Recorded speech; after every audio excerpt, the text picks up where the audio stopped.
Acreditou-se que o brilho da mente seria suficiente passaporte para a felicidade, um engano sutil que a vida, em sua vastidão, logo desfaz. Uma inteligência que não se conecta com a profundidade da alma pode aprisionar o espírito. Talvez, ecoando em seu íntimo, ressoe agora a pergunta sobre esse vazio persistente, essa sensação de desencontro, a interrogação sobre o paradeiro daquela sagacidade que antes parecia onipotente. Essa inquietude, essa estranha ausência de direção, nada mais é que um chamado interior. Ignorá-lo é trilhar um caminho de tentativas vãs, buscando reparar uma engrenagem que sequer apresenta defeito. Sentir-se à deriva, mesmo com a mente afiada, indica que uma antiga maneira de ser anseia por transformação. Não se trata de uma falha pessoal, mas sim do despertar para uma jornada de autodescoberta, onde a essência clama por uma existência autêntica, despojada de idealizações. Neste mergulho em palavras, você irá compreender a razão pela qual essa crise, que agora lhe causa apreensão, representa, na verdade, o primeiro sinal de um renascimento iminente. É o prenúncio de abandonar a máscara construída e, finalmente, abraçar a totalidade do ser. Permaneça conosco até o final. Caso ainda não faça parte desta jornada, considere se juntar. Se em algum momento a sensação de capacidade contrastou com a de deslocamento, se as lembranças dos elogios à sua inteligência não dissiparam essa estranha névoa interior, saiba que essa experiência não é um desvio inesperado, tampouco um indício de fragilidade. É uma vivência humana, um labirinto mais comum do que se imagina. Muitos de nós florescemos sob a luz de palavras que nos elevavam, que nos distinguiam como detentores de algo especial. Uma mente perspicaz, uma compreensão veloz, uma facilidade em desvendar o que para outros permanecia nebuloso. Cada elogio, tecido com fios de afeto e expectativa, carregava consigo, ainda que sem intenção de magoar, as sementes de cobranças silenciosas. Cresça, realize o potencial que enxergamos em você. O tempo, esse mestre implacável, revelou a face real da vida, com suas arestas, sua imprevisibilidade, sua justiça nem sempre equânime com a dos livros escolares. E então, subitamente, aquela criança laureada se confronta com o reflexo de um adulto exausto, e a pergunta ecoa: para onde se esvaiu tudo aquilo que me diziam que eu era? Essa desconexão inflige dor, assemelhando-se a uma traição íntima, uma falha oculta que se tenta esconder até do próprio olhar. Contudo, talvez não seja uma falha, mas um chamado, um convite da própria alma a transcender a imagem forjada na infância. A existência nos impele a fronteiras onde a inteligência que nos definia outrora já não basta, onde a interrogação se transmuta de o que eu sei para quem eu sou. Um antigo sábio já nos alertava. Aquilo que você nega, submete você. Aquilo que você aceita transforma. Quem sabe o desconforto que agora se instala seja exatamente isso. Uma parcela de sua essência, negligenciada por tanto tempo, batendo à porta da consciência, implorando por reconhecimento, por acolhimento. Não é um erro sentir-se perdido. Por vezes é a única senda para um verdadeiro encontro consigo mesmo. Quando os caminhos fáceis se esvaem, quando os aplausos de outrora se tornam ecos distantes, emerge a oportunidade de edificar uma vida que emane de sua própria verdade, e não apenas uma pálida resposta a antigas expectativas. Para desvendar a tessitura de como chegamos a este ponto, faz-se necessário um retorno, um olhar compassivo para aquela criança que, de tanto ser exaltada por sua esperteza, passou a internalizar a crença de que a perfeição seria a moeda de troca para o afeto. Desde tenra idade, aprendemos que o mundo focaliza certos aspectos de nós, enquanto outros permanecem na penumbra da invisibilidade. Para sobreviver a esse filtro tácito, erguemos máscaras, algumas forjadas na resiliência, outras na gentileza, outras na própria inteligência. Pequenas adaptações que, a princípio, pareciam tão naturais quanto respirar. Sorrir para colher carinho. acertar para merecer reconhecimento, brilhar para evitar o esquecimento. Se a melodia de sua infância foi pontuada por elogios à sua vivacidade intelectual, à sua rapidez de raciocínio, à sua capacidade de sobressair, é provável que essa imagem tenha se metamorfoseado em uma armadura, um escudo contra o temor de não ser suficiente. Inadvertidamente, a criança que você foi começou a projetar a inteligência à frente de tudo, como um distintivo, um passe livre para o amor e para o orgulho nos olhos daqueles que a cercavam. Foi uma adaptação engenhosa, a melhor estratégia, com os recursos disponíveis naquele tempo. Nenhuma criança possui a maturidade para compreender que a aprovação recebida não configura um contrato de identidade vitalício. Nenhuma criança intui que, ao ser elogiada por apenas uma faceta, por mais reluzente que seja, está sendo gradualmente apartada do restante de sua própria totalidade. Não houve culpa em você. Era o melhor que podia fazer naquele palco da vida. A inteligência se tornou um ponto de partida, mas também uma linha de chegada ilusória. Paulatinamente, em vez de simplesmente pensar e criar, você passou a se medir incessantemente. Tudo necessitava corroborar aquela ideia inicial. Eu sou inteligente. E se algo ousasse ameaçar essa narrativa, um tropeço, uma dúvida, um revés, o medo emergia como um espectro, insinuando que uma única falha poderia invalidar toda a sua essência. Um renomado psicólogo denominou essas construções de persona, as máscaras sociais que todos vestimos para habitar a sociedade. Segundo sua visão, a persona é imprescindível. Ela nos permite interagir, integrar, criar laços. Sem ela, seríamos demasiadamente brutos para o convívio. O nó da questão surge quando nos olvidamos de que portamos uma máscara, quando confundimos a função com a essência. A persona da criança inteligente é inicialmente leve, quase diáfana, um impulso natural de exibir o melhor de si para angariar aceitação. Contudo, com o fluir do tempo, se não observada com atenção consciente, ela se solidifica, transmudando-se de escolha em cárcere. A inteligência deixa de ser um instrumento e se converte em um fardo, algo que demanda comprovação contínua a cada desafio, a cada olhar alheio. E quanto mais nos apegamos a essa máscara para nutrir nosso senso de valor, mais intenso se torna o receio de deixá-la cair. Mais nos distanciamos das partes de nós que não se encaixam nesse retrato idealizado. A confusão, o cansaço, a incerteza, o erro. Como se admitir que somos muito mais do que meramente inteligentes fosse uma traição, aqueles que depositaram sua fé em nós. Talvez inadvertidamente você tenha começado a mensurar seu valor, não pelo que intrinsecamente é, mas pela sua capacidade de manter vívida essa imagem construída. Como se ser percebido como algo menos fosse uma espécie de desaparecimento, como se errar fosse sinônimo de ser olvidado.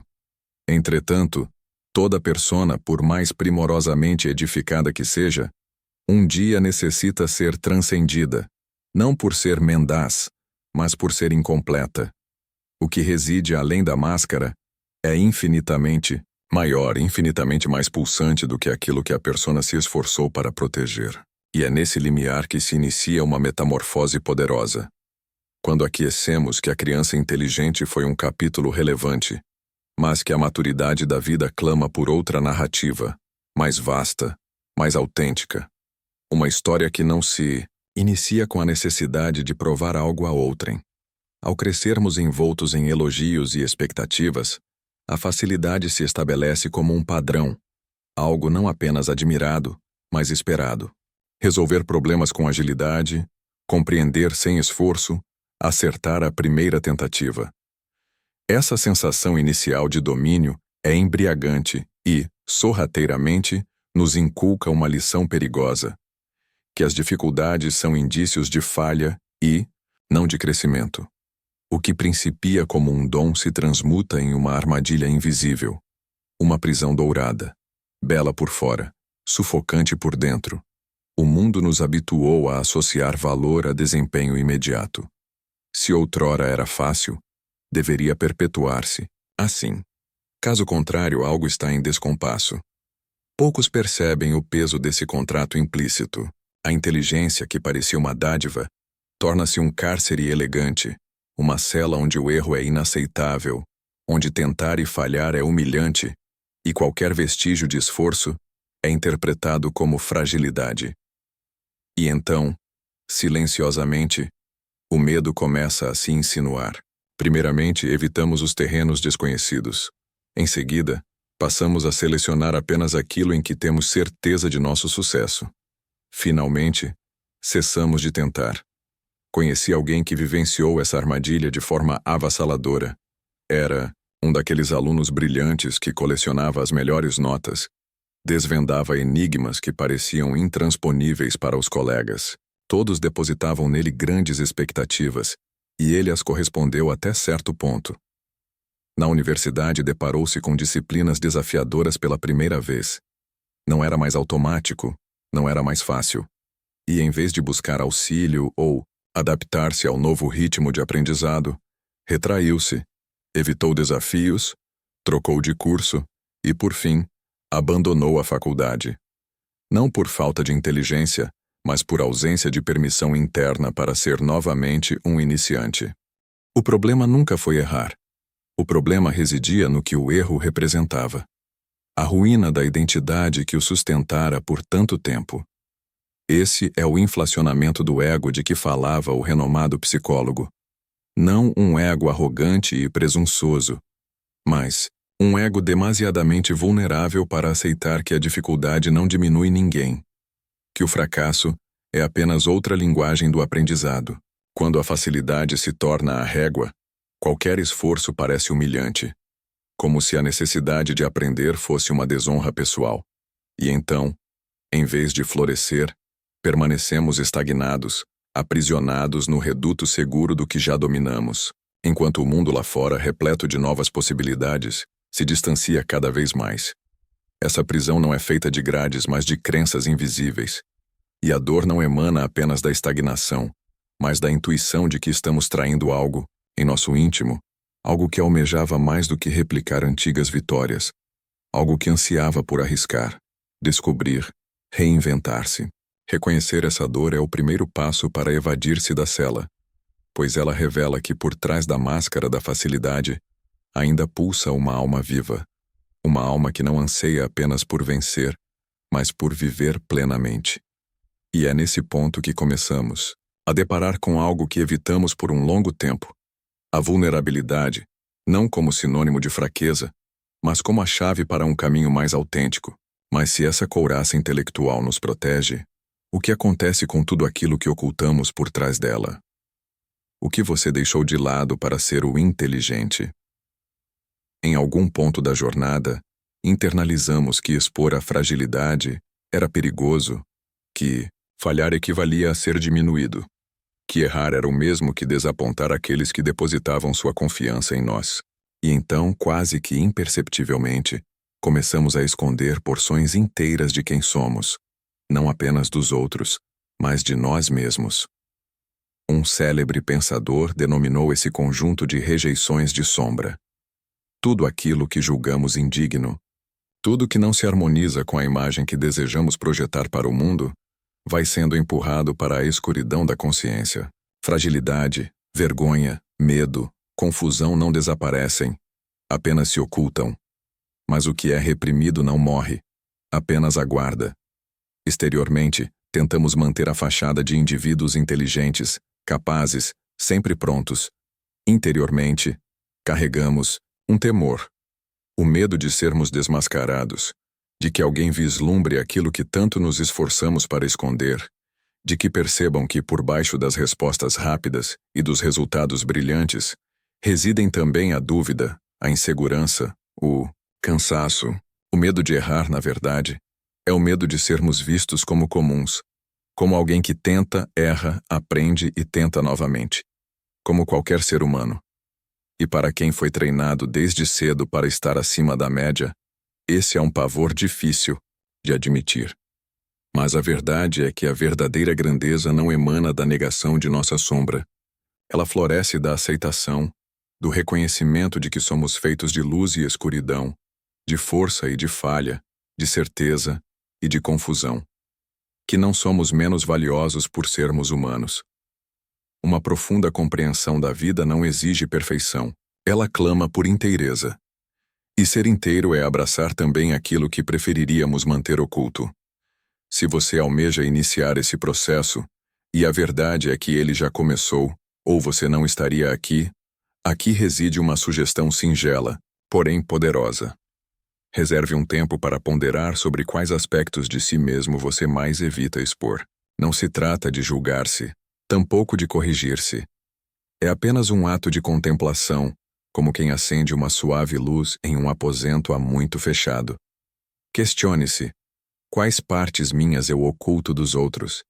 Quais partes eu escondo até de mim mesmo? De onde germinou a ideia de que essas partes não merecem ser vistas? Registrar essas respostas, mesmo que de forma esparsa, sem o compromisso de uma conclusão imediata, pode ser um gesto de imensa coragem, pois cada fragmento que você acolhe cessa de ser um inimigo, deixa de lutar contra você a partir das sombras e começa a integrar-se à sua totalidade. Alguém que, em vez de buscar a perfeição, escolhe a autenticidade. É esse movimento de aceitar o que antes parecia inaceitável que inicia a reconstrução da verdadeira confiança em si mesmo. Não a confiança de quem jamais tropeça, mas a de quem sabe que, mesmo caindo, permanece digno de seguir adiante. Quando a vulnerabilidade se transmuta em um risco que não podemos correr, acabamos buscando refúgio onde nos sentimos mais fortes. Na mente, o intelecto se torna não apenas uma ferramenta, mas um escudo. Pensamos para controlar, pensamos para prever, pensamos para evitar o que sentir poderia nos expor. E assim, inadvertidamente, permitimos que o pensamento usurpe o lugar do sentimento. Começamos a calcular a vida, analisamos pessoas, situações, a nós mesmos, como se fôssemos equações a serem resolvidas, e não mistérios a serem vividos. Isso engendra um tipo de empatia funcional, porém desprovida de vida. A empatia cognitiva compreende o que o outro sente. Ela reconhece a lógica subjacente à emoção, mas não sente junto, não se permite ser tocada. Sem vulnerabilidade, não. Há comunhão genuína entre almas. Há apenas trocas de ideias, conexões superficiais, encontros que roçam a pele, mas não alcançam o coração. E gradualmente a solidão se instala, não a solidão física. Estamos cercados de colegas, amigos, conhecidos, mas a solidão mais árdua de nomear, a sensação de que ninguém nos alcança verdadeiramente, de que, mesmo no centro de uma sala repleta, permanecemos isolados dentro de um castelo que nós mesmos edificamos, pedra sobre pedra, pensamento sobre pensamento. Talvez você já tenha experimentado isso. Estar em uma roda de conversa, rir nos momentos apropriados, captar cada nuance, e ainda assim perceber que algo essencial se esvaiu. Uma ponte invisível que não foi transposta. Uma distância que o intelecto não consegue eliminar, porque apenas o sentir possui a capacidade de atravessá-la. Essa solidão inflige dor porque toca uma verdade primordial. Não fomos feitos apenas para sermos compreendidos. Fomos feitos para sermos sentidos. A mente pode nos resguardar, mas somente o coração nos mantém vivos. E abrir o coração após tanto tempo oculto amedronta, pois implica correr o risco de ser visto, de ser ferido, de ser rejeitado. Mas também representa, pela primeira vez em muito tempo, a chance real de ser amado verdadeiramente, não pela máscara, não pela performance, mas por aquilo que reside de mais puro e genuíno em nós. A mente nos ofereceu abrigo. Agora é o coração que necessita nos conduzir adiante. Mas e quando a solidão se torna um fardo demasiado pesado para suportar, o que fazemos? Recorremos ao que sabemos fazer de melhor. Tentar pensar nossa saída. Contudo, será que isso funciona? Quando a dor emocional emerge, nossa primeira reação costuma ser aquela que nos é mais familiar. Pensar, buscar soluções, estratégias, explicações, como se a tristeza fosse um problema lógico, como se o vazio interior pudesse ser preenchido com uma sequência de passos corretos. Tentamos mapear o coração como se fosse um labirinto que pudesse ser desvendado pela inteligência. Tentamos raciocinar onde, na verdade, necessitaríamos apenas sentir, e quanto mais pensamos, mais distante parece se afastar a paz que tanto almejamos. Um renomado psicólogo explicou que as emoções não pertencem ao domínio do raciocínio consciente. Elas brotam do inconsciente, de camadas tão profundas que o intelecto sozinho jamais consegue alcançar. Emoções não se corrigem com argumentos. Elas precisam ser vivenciadas, reconhecidas, honradas. Contudo, para quem passou a vida sendo valorizado pela mente, isso soa quase como uma heresia. Sentir parece perigoso, irracional, ineficiente. Então, tentamos resolver o sentir pensando ainda mais. Tentamos encontrar uma explicação que anestesie a dor. Tentamos entender para não precisar enfrentar o desconforto cru da emoção pura. Não é falta de coragem, muito pelo contrário. A tentativa de curar o coração pela razão é, em si, um gesto de bravura. Você tentou de todas as formas que conhecia. Você fez o melhor que podia fazer com as ferramentas que tinha.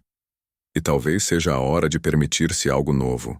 Parar de tentar entender tudo e apenas estar com o que sente.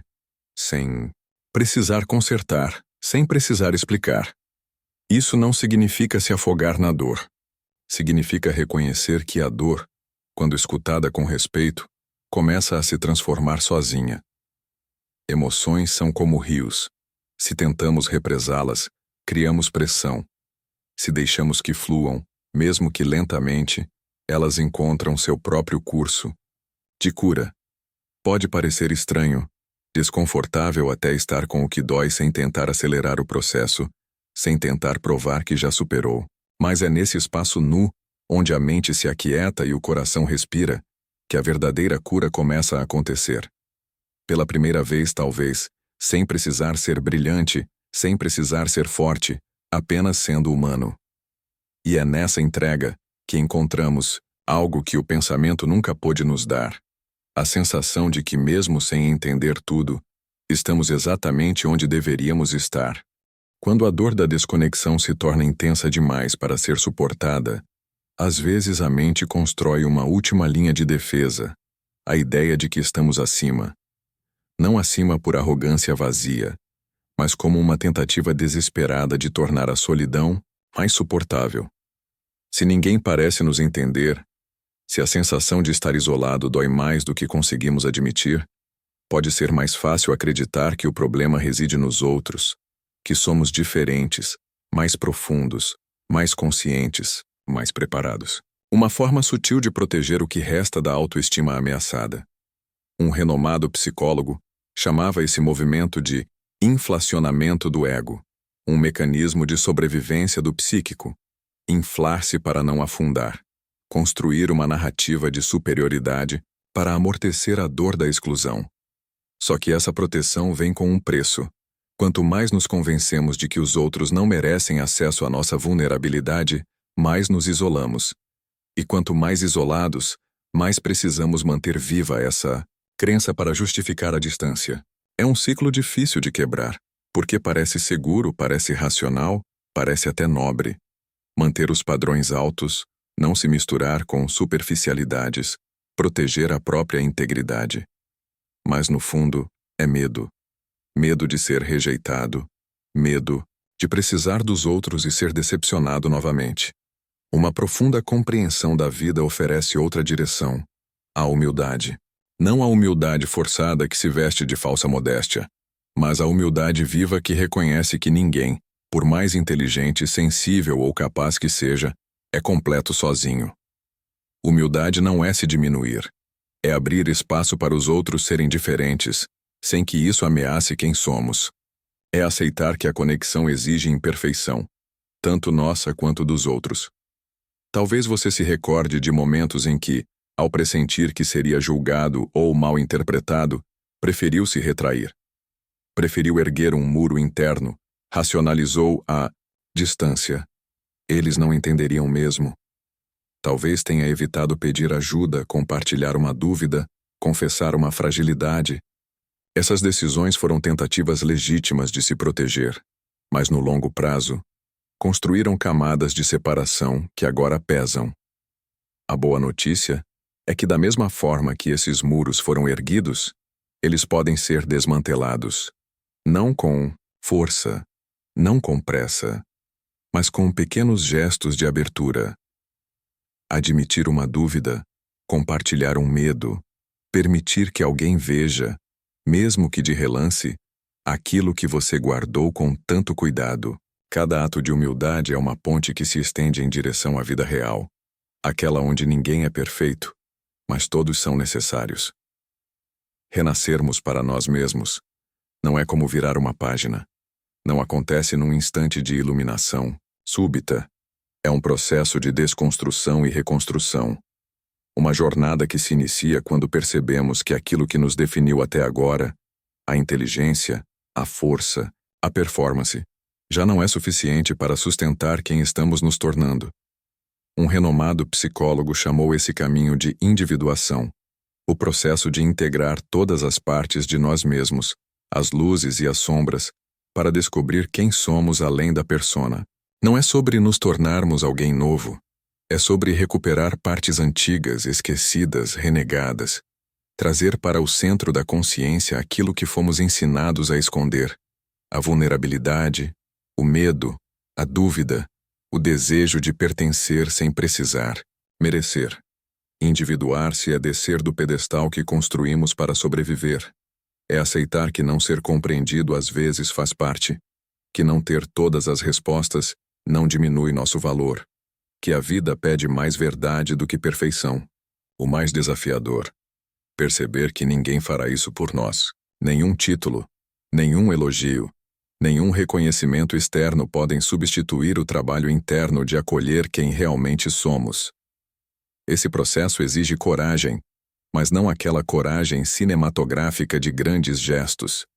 Exige a coragem sutil de enfrentar o desconforto, de olhar para dentro, de questionar antigas certezas, de reconhecer que a imagem que vendemos ao mundo já não nos serve como antes. É um renascimento que acontece muitas vezes na solidão, na dúvida, na sensação de estar perdido. E ainda assim, é ali que algo novo começa a respirar, algo mais autêntico, mais inteiro. A alma não anseia por nossa perfeição, anseia por nossa realidade. E cada passo nesse caminho é uma escolha. Continuar defendendo a máscara ou começar aos poucos a confiar na força de mostrar o rosto nu, com todas as marcas do tempo e da experiência. A cada camada que removemos de nossa identidade construída, encontramos outra mais antiga esperando para ser vista. É um trabalho de resgate, recuperar a voz interna abafada pelos anos de adaptação, pela busca de aprovação, pela necessidade de corresponder às expectativas. E nesse processo a dúvida é companheira fiel. Não saber para onde ir, quem somos, o que queremos, tudo isso é parte da travessia. Não são sinais de fracasso, mas provas de que estamos atravessando, de que algo em nós se recusa a aceitar uma vida moldada apenas pelo que foi projetado sobre nós. Muitas vezes, ao iniciarmos a individuação, sentimos falta de chão. A segurança antiga, ser o inteligente, o competente, o infalível, começa a desmoronar. E antes que algo novo se construa, existe um espaço vazio, um silêncio, onde o ego antigo grita, tenta negociar, tenta voltar ao controle. Mas é nesse vazio que nascem as possibilidades. É quando já não sabemos mais quem devemos ser que podemos finalmente descobrir quem somos. A individuação, portanto, não é uma corrida, não é uma meta, é uma peregrinação pessoal, um caminho que se anda mais com o coração do que com os pés. Cada tropeço, cada incerteza, cada recuo, tudo faz parte. Nada é desperdiçado. Só quem se permite perder o antigo consegue encontrar o que é verdadeiro. Um dos primeiros passos para esse renascimento é simples na teoria, mas desafiador na prática. Fazer coisas novas e permitir-se errar de propósito. Não como forma de punição, mas como forma de libertação. Escolher algo em que você não é especialista, algo que exige ser aprendiz novamente. Cozinhar uma receita difícil, aprender um instrumento, começar um novo esporte, falar em público, o que for. O que importa é o gesto. Dizer para si mesmo que não precisa ser perfeito para existir, para pertencer, para ser digno. O erro, que antes parecia uma ameaça, agora vira um mestre silencioso. Ele ensina que você não precisa carregar o peso da expectativa antiga, ensina que você pode cair e ainda assim continuar sendo inteiro. Outro movimento essencial é aceitar a desconstrução da imagem idealizada que você mesmo construiu. Aquele personagem que sempre sabia, sempre acertava, sempre dava conta. Não se trata de destruí-lo com raiva, mas de agradecê-lo. Ele foi necessário. Ajudou a proteger você por muito tempo, mas agora ele pode descansar. Desfazer essa imagem não significa se tornar alguém menor, significa tornar-se mais verdadeiro, permitir-se ser complexo, contraditório, cheio de nuances, permitir-se ser humano. A individuação também pede que você construa novas formas de se conectar, não com máscaras, não para impressionar ou se proteger, mas para compartilhar quem você é, mesmo quando isso parece pouco, confuso, imperfeito. Conexão real não acontece nos momentos de vitória. Ela acontece na partilha das dúvidas, dos medos, das esperanças frágeis. A vulnerabilidade que tanto tememos é, na verdade, a ponte que nos liga ao outro. Abrir-se para novas relações ou aprofundar as antigas, sob uma luz mais honesta, é um exercício diário de coragem. Nem sempre será confortável, nem sempre será correspondido da maneira que gostaríamos, mas cada tentativa genuína é uma afirmação silenciosa. Você está escolhendo viver de forma mais íntegra. O caminho para a individuação é longo, às vezes lento, mas a cada passo você se aproxima de algo que nenhuma conquista externa poderia oferecer. A sensação profunda de estar inteiro dentro da própria pele. Não há prêmios visíveis nesse caminho. O reconhecimento é interno, íntimo, invisível, aos olhos. E é justamente por isso que ele é tão real. Renascido da própria sombra, você descobre que recomeçar não exige rupturas dramáticas. Não precisa abandonar tudo nem virar outra pessoa da noite para o dia. A reconstrução da alma acontece em pequenos gestos, quase imperceptíveis, mas que juntos mudam a direção da vida inteira. Nunca é tarde para nascer para si mesmo. Essa é uma verdade que desafia o medo, a culpa, a sensação de que já deveria ter sido. A alma não tem prazos, não tem calendários. Cada despertar é pontual. Acontece exatamente quando deveria. O segredo está em transformar essa intenção em prática, não com grandes planos que rapidamente se tornam fardos, mas com pequenos passos consistentes. A sugestão é simples, um desafio semanal para sair da zona de conforto. Escolha algo que lhe cause um friozinho no estômago, não de medo paralisante, mas de expansão. Pode ser iniciar uma conversa difícil, tentar uma atividade nova, permitir-se ser principiante em algo, pedir ajuda onde normalmente tentaria resolver sozinho. O importante não é o tamanho do desafio, é o movimento interno de se colocar em risco controlado, de provar para si mesmo que a vida acontece no espaço entre o conforto e a queda, que errar não só é permitido como é necessário. Ao longo do tempo, esses pequenos gestos acumulam força. O que antes parecia impossível, ser vulnerável, ser imperfeito, ser real, se torna parte natural de quem você é. E a vida, que parecia cinzenta sob o peso da autoexigência, começa a ganhar cor novamente. Uma profunda compreensão da vida reconhece que a beleza da existência reside exatamente no que é imperfeito, incompleto, em transformação. Florescem não os que esperam estar prontos, mas os que aceitam florescer ainda feridos, ainda incertos. A alma não precisa de uma versão ideal de você para se manifestar. Ela precisa apenas de um espaço real, honesto, onde possa respirar. Cada passo dado fora da zona de conforto é uma afirmação. Você escolhe viver, não sobreviver. Você escolhe se encontrar, não se esconder. Você escolhe criar uma história que, ainda que cheia de tropeços, será sua de verdade. Não tenha pressa. Não tenha medo de recomeçar quantas vezes forem necessárias. A vida sempre acolhe aqueles que têm coragem de caminhar, mesmo sem garantias. O seu tempo é agora, e cada pequeno passo já é uma transformação. Você não precisa ser o mais inteligente da sala, nem o mais preparado, o mais forte, o mais impressionante. Você só precisa estar disposto a ser humano. A vida nunca exigiu de você essa perfeição que tanto te pesou. Ela só queria que você estivesse presente, inteiro, imperfeito, real. Cada erro, cada dúvida, cada tropeço que você tanto temeu nunca foi uma falha do seu valor. Foi apenas a vida tentando te ensinar a ser completo. Se hoje você sente que carrega cicatrizes invisíveis, saiba.